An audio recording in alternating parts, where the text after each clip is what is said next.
이인영 통일부 장관 후보자에 대한 인사청문회가 지금 이 시각 국회에서 진행되고 있습니다.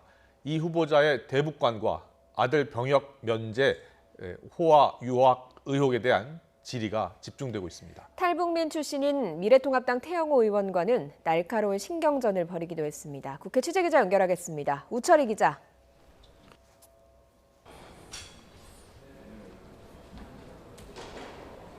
우철희 기자. 네, 국회입니다. 네, 이인영 후보자에 대한 인사청문회, 야당의 색깔론 공세가 거세다고요? 네, 그렇습니다. 이인영 통일부 장관 후보자에 대한 인사청문회를 실시하고 있는 국회 외교통일위원회는 오전에 이어 1시간쯤 전부터 오후 질의에 들어갔습니다. 이인영 후보자가 민주화 운동 과정에서 전국 대학생 대표자 협의회, 그러니까 전대협 초대 의장 출신인 만큼 대북관과 안보관이 주된 쟁점이 되고 있습니다. 더불어민주당은 남북관계에 대한 식권과 통찰력을 갖춘 적임자라는 반면에 미래통합당은 과거 발언이나 글 등을 문제 삼으면서 친북, 반미주의자 아니냐는 입장입니다. 특히 눈에 띄는 장면은 탈북민 출신 첫 지역구 국회의원이 된 미래통합당 태영호 의원과의 질의응답 과정입니다. 태 의원은 아직 북한의 주체 사상을 신봉하냐면서 사상 전향을 했냐고 여러 차례 따져 물었고요. 이 후보자는 전향은 태 의원처럼 북에서 남으로 온 사람에게만 해당하는 얘기라면서 온당치 않은 질문이라고 신경전을 벌였습니다. 민주당도 이 후보자가 민주화에 공헌한 점을 폄하하지 말라면서 천박한 사상 검증이라고 힘을 보탰습니다.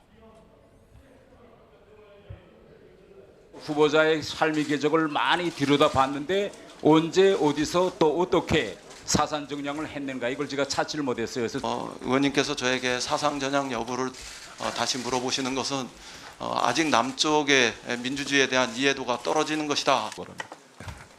대한민국 출신의 4선 국회의원 그리고 통일부 장관 후보에게 어떻게 주체 사상을 포기하라 전향했느냐, 굉장히 이거는 국회를 모욕하는 행위라고 봅니다.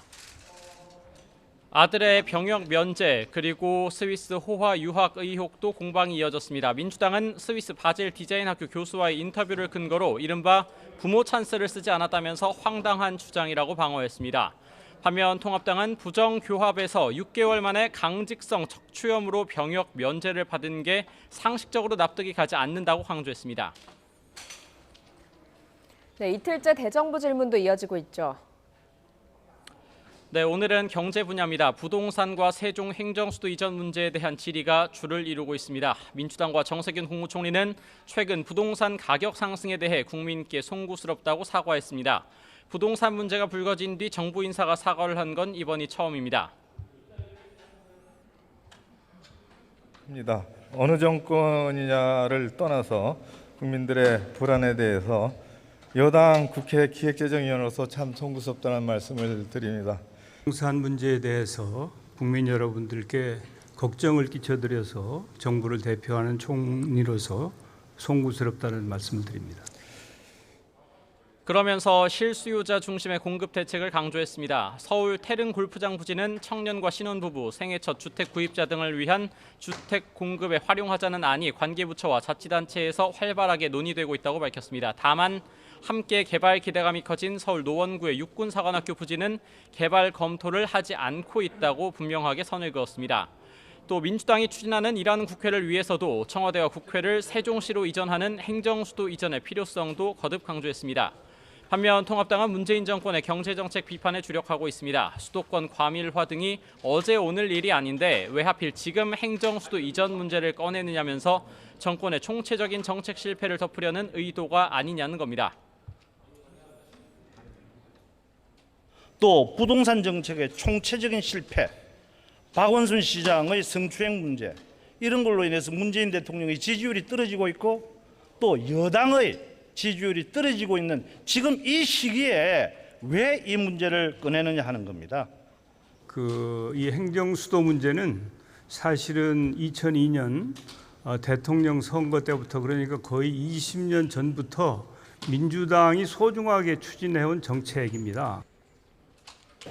네, 오늘 대정부 질문에 앞서 야당에서 발의한 추미애 법무부 장관에 대한 탄핵 소추안 표결도 있었습니다. 의결 요건 제적 과반수, 그러니까 150표 이상 나와야 하는데요. 총 투표수 292표 가운데 찬성 109표, 반대 179표, 무효 4표로 부결됐습니다. 검찰 개혁을 막기 위한 정치 공세로 규정한 민주당과 범여권이 대부분 반대표를 던진 반면에 검언 유착 사건의 위법, 부당한 지휘권 행사로 검찰의 독립성을 훼손했다는 등의 이유로 탄핵안을 발의한 통합당과 야권 성향 무소속 그리고 국민의당이 집단 찬성표를 던진 것으로 분석됩니다. 지금까지 국회에서 YTN 우철입니다.